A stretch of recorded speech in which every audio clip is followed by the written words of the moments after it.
President Donald Trump wants to send troops into Mexico. The land grab of the Mexican-American War makes this politically untenable. President Donald Trump has indeed expressed interest in deploying U.S. military forces into Mexico to target drug cartels, particularly in the context of combating fentanyl production and trafficking. This push has intensified following the U.S. military operation in Venezuela earlier this month, where forces captured former President Nicolás Maduro on charges related to narco-terrorism. In recent statements, Trump has suggested expanding operations from naval interdictions, which he claims have reduced water-based drug smuggling by 97%, to land-based strikes against cartels, stating, "We are going to start now hitting land with regard to the cartels."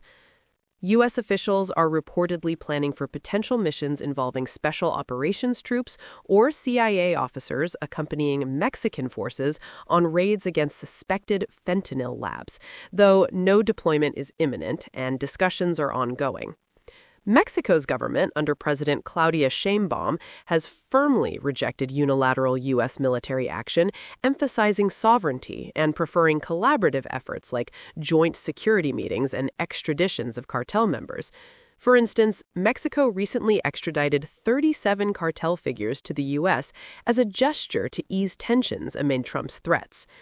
Sheinbaum has stated that U.S. intervention is not necessary, but affirmed ongoing cooperation on border security.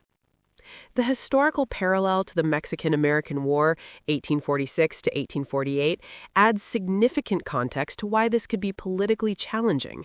That conflict, driven by U.S. expansionism under President James K. Polk, resulted in Mexico ceding vast territories, including present-day California, Nevada, Utah, and parts of Arizona, New Mexico, Colorado, and Wyoming to the U.S. via the Treaty of Guadalupe Hidalgo. It was widely viewed in Mexico as an unjust land grab fueled by manifest destiny ideology, fostering long-standing resentment toward U.S. interventions. This legacy makes any modern U.S. military presence on Mexican soil a sensitive issue, often evoking nationalistic opposition and fears of neo-imperialism. Public opinion in Mexico remains wary. While some citizens support limited anti-cartel aid due to domestic violence, broad acceptance of foreign troops is low, as it could undermine the government's authority and stir historical grievances.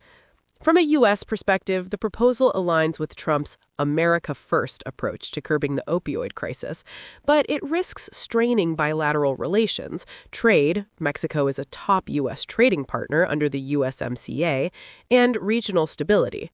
If pursued without Mexican consent, it could lead to diplomatic fallout, legal challenges under international law, or even escalation.